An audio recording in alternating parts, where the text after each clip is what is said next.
योग शरीर को हेल्दी बनाए रखने के लिए, साथ ही कई तरह की शारीरिक परेशानियों को दूर करने का नेचुरल और असरदार तरीका है। हार्मोनल चेंज को भी ठीक करने में ये मददगार साबित होता है। वैसे तो देखिए, हार्मोनल चेंजेस एक नेचुरल प्रोसेस है, लेकिन इससे होने वाली दिक्कतों से राहत पाने के लिए योग बेस्ट है। बिल्कुल स्वाति, आपने ठीक कहा। हार्मोनल चेंज को बैलेंस करने के लिए हम क्या करें और क्या नहीं करें, ये जानना भी बेहद जरूरी है। तो आइए इसके बारे में योगा कोच अपाला वशिष्ठ गौतम से डिटेल से जानते हैं।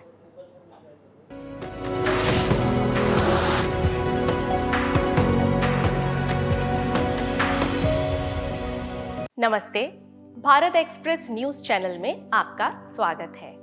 योग करें, निरोग रहें। मैं अपाला वशिष्ठ गौतम, योग और आयुर्वेद कोच। आज योग एक्सप्रेस के इस प्रोग्राम में आपको सिखाऊंगी योगा फॉर हार्मोनल इम्बैलेंस। आजकल औरतों में PCOS जैसी समस्याएं बहुत आम हो चुकी हैं, स्पेशली वर्किंग वुमेन जो कि स्ट्रेस और न्यूट्रिशन का बिल्कुल भी ध्यान नहीं रखती, उनमें ये बहुत आम है। तो अगर आपको भी PCOS, scanty periods, irregular cycle जैसी समस्याएं हैं तो आगे ध्यान से देखें और सुनें। अब हम अपने आसनों की शुरुआत करते हैं। पहला आसन है दैवीय आसन यानी गॉडेस पोस्चर। इसके लिए आप अपने पैरों को लगभग 1 मीटर या उससे थोड़ा ज्यादा फैला लेंगे। अपने हाथों को कंधे की सीध में फैलाएंगे। दोनों पैर डायगोनली बाहर की तरफ रहेंगे। एक्सहेल करते हुए नीचे जाएंगे। इसको रोक के रखेंगे लगभग 10 सेकंड। आंखें बंद कर लेंगे। इनहेल करके ऊपर आ जाएंगे। इस आसन की कुछ प्रिकॉशंस हैं। जिन लोगों को घुटने में दर्द रहता है वो ये नहीं करेंगे, बाकी लोग आसानी से कर सकते हैं। अब हम दूसरा आसन करेंगे। दूसरा आसन है बटरफ्लाई यानी तितली आसन। ये काफी लोग करते हैं, लेकिन इसकी कुछ बातें आपको ध्यान रखनी है। इसमें गर्दन और पीठ सीधी रहेंगी, दोनों तलवे जुड़े हुए रहेंगे और आप जितनी जोर से ऊपर नीचे फ्लैप कर सकते हैं उतना करेंगे। कोशिश करें इसको लगभग 2 मिनट करें। आप अगर इसको दिन में 2 बार करेंगे तो और भी ज्यादा फायदा होगा।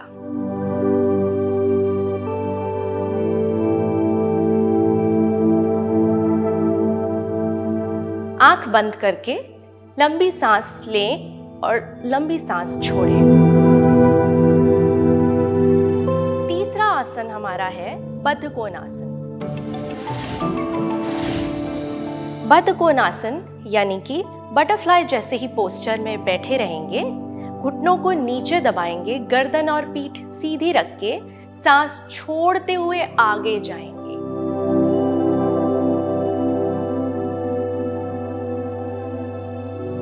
इनहेल करके ऊपर आ जाएंगे। याद रखिएगा, आपको अपनी पीठ को मोड़ना नहीं है, पीठ को सीधे रखते हुए आगे जाना है। जितनी फ्लेक्सिबिलिटी है उतना आगे जाना है, जोर जबरदस्ती नहीं करनी है।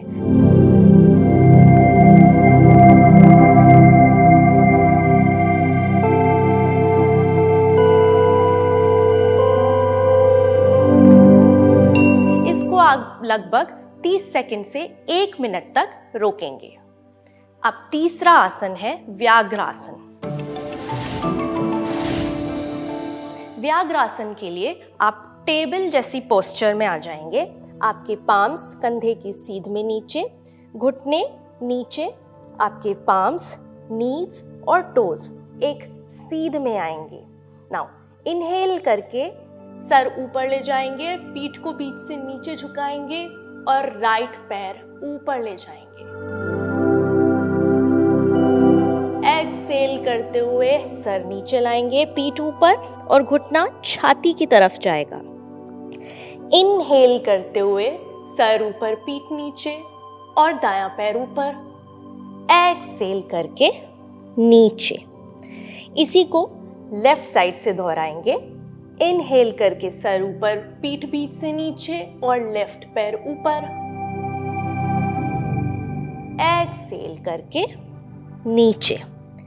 दोनों पैरों से 5-5 बार दोहराएंगे और आखिरी बार में 10-10 सेकंड के लिए रोक लेंगे।